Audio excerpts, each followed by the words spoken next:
Formula 1 arrives in Australia for the last round of the 2019 World Championship. And the main news was all about Ferrari. Lewis Hamilton left Ferrari after mutual consent, although rumours are coming from Ferrari, inside Ferrari themselves, that Hamilton would have been sacked had he not agreed to leave the team. So of course they promoted Antonio Giovinazzi to replace him, with Antonio Fuoco taking Giovinazzi's place at Alfa Romeo. But that wasn't the only problem. Kimi Raikkonen had been speeding in the pit lane on numerous occasions during the year. He said it was a fault with the button, which of course Alfa Romeo tested and said the button there was a small fault, and they were working on a fix. Although Alfa Romeo appealed, the FIA decided that unfortunately Raikkonen had accrued too many penalty points and subsequently got himself the race ban. So this left Ferrari in a little bit of a pickle, because Raikkonen only got banned from on the Friday of the weekend. Subsequently, Alfa Romeo needed a second driver, otherwise Alfa Romeo would have to boycott the last race, which would annoy Fuoco, who would be making his debut. But subsequently, they did manage to find a driver. After they could be in contact with many drivers, such as Mick Schumacher, who decided not to join. They instead chose Alessio Lorandi to replace Raikkonen, with the young Italian happened to be in Australia doing some testing for Alfa Romeo's sports car team. Lorandi will join up. Has joined also Ferrari on a 1-year contract to be one of their development drivers back at the factory. So with all of that, let's move to the grid for today's Australian Grand Prix. And Pierre Gasly once again takes pole for Renault. 2/10 clear. Kevin Magnussen is on the first row of the grid for his first time ever. His teammate Peter Hampson is P3, a good day for the Carlsberg BMW team. Stoffel van Dorn is good job for him in P4. Nico Hulkenberg is down in P5, hoping to capitalise. Now, new world champion Charles Leclerc is in P6. One-time Ferrari driver at the moment, Antonio Giovinazzi, he starts in 7th for his new team. Daniel Ricciardo in his last race for McLaren at his home Grand Prix is 8th. Max Verstappen rounds out 9th, along with Sebastian Vettel, and Mercedes in the top 10 again, although recent form suggests that he is unlikely to stay there. Antonio Fuoco, good job for him on his debut. He starts 11th, ahead of the second Mercedes of Valtteri Bottas.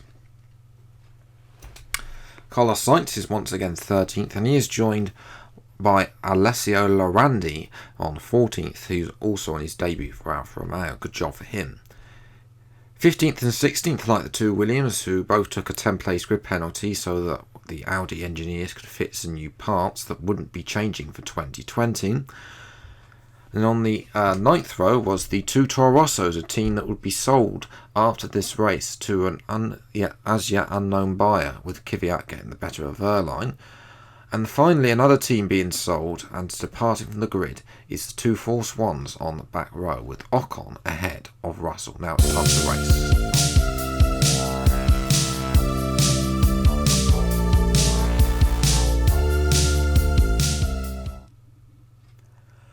Well, hello everyone, and welcome back to another video of Final Fantasy Formula 1 2019. Today we are doing episode number 16. It's the finale. And boy, have we had some driver changes. Hamilton, well, he's gone. He's gone from Ferrari. He will be back. He's definitely not retiring, but he won't be in a Ferrari now. So we'll have to see which team he moves to for 2020. And of course, we've also got the likes of Lorandi, Fuoco. Remember, Giovinazzi is leaving his seat. There is a seat open with Schumacher looking like he's not going to get enough super license points because they stripped him of his super license after they found that he didn't have enough experience. Right, let's be patient going into turn 1. We want to be in a good position for the rest of the race. Good luck. So yes, it's all going on at Ferrari now from I'm sure we will find out that who's going to be racing for those two teams shortly as we get ready now. Focus to the race. 5 red lights. Go! And it's a shocking start. Van Dorn gets a jump on us. We're going to switch it to the inside, back down the inside. Magnussen briefly takes the lead there through turn 1. I mean, he's taken the lead several times throughout the year, but yeah, did Hulkenberg have a little go at us? I know Leclerc was there. Not really. Let's have a look and see what Giovinazzi managed to do. Oh, I think Leclerc got on the curbing, and that gives Giovinazzi allowed to get his alongside his teammate. And up to turn 3 now. Can Giovinazzi get Leclerc as Hulkenberg looks at Van Dorn? It looks like Leclerc is going to hold on though for his teammate. Moving to lap 4 now, we've got Kevin Magnussen. DRS is now available. He is looking at Pierre Gasly for the lead of the Grand Prix up to turn 3. Down to turn 4 now, and unfortunately for K-Mag, Gasly keeps the position in, moving into the end of the first sector, and so they're still going pretty much side by side, but eventually Gasly gets the power done and Magnussen gives up. And now we are closing in on K-Mag. Gasly is slowing everybody up, a bit like Monaco in the rain where we recovered 30 seconds. That's one of, if you've got a favourite moment from this series, let me know in the comments below. Down the inside of Kevin Magnussen, bit of team orders going on there. He's had 5 laps to get past Gasly. He hasn't managed to do so. And now, of course, moving to the end of lap 5, going on to lap 6, we have DRS on Pierre Gasly, and we are going to go down the side and take the lead of the Australian Grand Prix. So yes, this is pushing very comfortable for us at the moment. Well, saying that, Gasly is going to stick with us. Moving up to turn 3, Gasly does have a little look at us, but he's got to be careful because he's got K-Mag behind him, and Magnussen is going to fight him, although he does squeeze Magnussen out with a nice aerial view here. Moving to lap 8 now, we've built a little bit of a gap. Sorry, we haven't built a little bit of a gap, excuse me. We have now because we squeezed Gasly off, and that allows Magnussen to get in front of Gasly. We're coming in to make our stop at the end of lap 9 onto a set of the soft tyres, so hence the one stop. Leclerc is in as well, a couple more people. Perez has done very well in the early part of the race, he's inside the top 10. Leclerc is also going to soft, so Ferrari's tyre wear isn't as good as it was at some point. Leclerc is right there, so he'll come out just behind Antonio Fuoco in his daily season. Good job for him. Are we going to get out ahead of Lorandi in the other Alfa Romeo? Yes, we are. Lorandi briefly takes Leclerc, but loses out in turn 1, and Lorandi will have to stay behind Leclerc now. But yes, back at the front, by the way, Magnussen didn't retain his lead for very long because Gasly went and overtook him. Giovinazzi now comes out of the pits, and interestingly, we've been jumped by Kevin Magnussen in the pits, so we've lost out here. I mean, we're going to try and get him back. We haven't got DRS, unfortunately, where Magnussen has.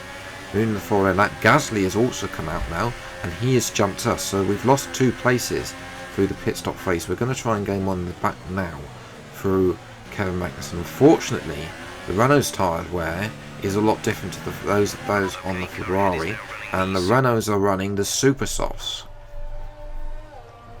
Now, unfortunately, we have suffered a casualty in this race.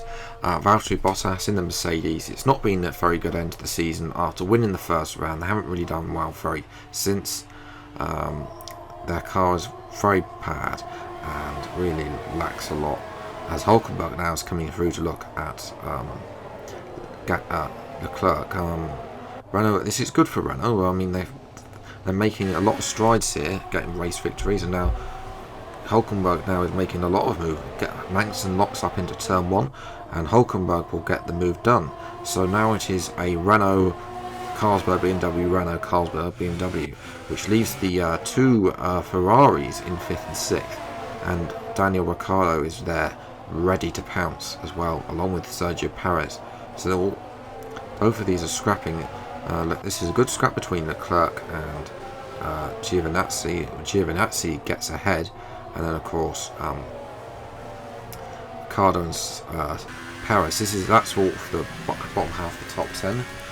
Moving to lap 24, Alessio Lorandi has retired, unfortunately on debut, unable to finish, but I'm sure at some point he'll be back, maybe not necessarily next season. As Hulkenberg now moving to lap 29, the final lap is getting really racy. He wants to make it a 1-2 for Renault.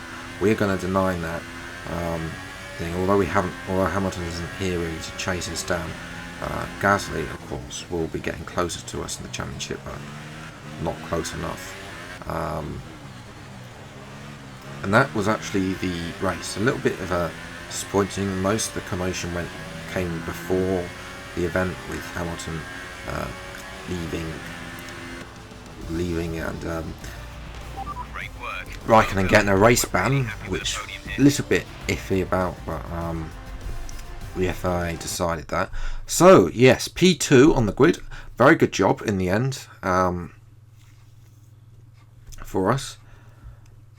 Gasly won, though Hulkenberg our fastest lap, and yes, it was a very tight Grand Prix in the end. Magnussen 4th, Van Dorn 5th, Verstappen down in 6th. Red Bull getting the better of Ferrari in the end, which they'll be concerned about. Ricciardo and Perez ran out the top 10. So yeah, a lot of work for Ferrari over the winter. Outside the top 10, Nico Rosberg couldn't do much from 15th. Carlos Sainz was 12th. Tony Furuoka on debut 13th, not a bad job. Vettel was 14th, and then the two Toro Rossos and two Force Ones a long way behind, with Lorandi and Bottas failing to finish, unfortunately. Although Lorandi, to be fair, wasn't doing a bad job. He was on 14th place, I think he was. So yes, unfortunate for him. But let's go move now to the Drivers' World Championship. So Charles Leclerc, we already knew he won the championship last time out. Not a lot has changed, apart from the fact that Hulkenberg has jumped Verstappen and he moves into 6th place by 2 points. Obviously Lewis Hamilton also got jumped by Pierre Gasly into 4th place, judging by the fact that he wasn't at the race. And also Rosberg, 3 non-finishes in a row. Man, it slips all the way down to 9th. Looking down the rest of the grid, we got Magnussen finished 13th in the standings, Tony Giovinazzi 14th, not bad, Sainz 15th, and then Ocon, Raikkonen. Furuoka actually finished 18th in the standings, despite only being in one race. Verline, Kvyat, and Russell, with Lorandi, of course, last because he retired in the only race that he entered. Unfortunate for them, but yes, there's lots of stuff that needs to be built on over the winter period for all the teams. Ferrari have struck as world champions last time out. Unfortunately for us, we are going to fail to get 3rd place by a measly 7 points. I know it's close.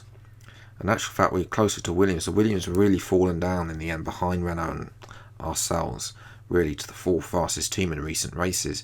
And even Mercedes have fallen behind McLaren in recent races, and even Alfa Romeo, who no really change there for them. So yes, I'm going to leave it there. Let me know what you thought about this series, because obviously what the best moments were. Obviously winning, holding on in Belgium. We've seen a lot over the last week. I know it's probably a lot to take in, but I had to get this done, otherwise it would never get out on the channel, and I really wanted to finish this series. So yes, part of me is a little bit sad that we're going to depart from this series now, but it will return very soon. So yes, if you enjoyed this series, leave a like, subscribe to the channel if you're new to see more episodes of Final Fantasy F1 Season 4 later in the year, and also F1 2019 Career Mode, which will be coming on Tuesday evening, episode number 1. But until the next video, I'll see you next time. Take care. Thank you so much to everybody who has watched, liked and commented about this series. Until the next video, I'll see you next time. Take care, enjoy your day, and goodbye.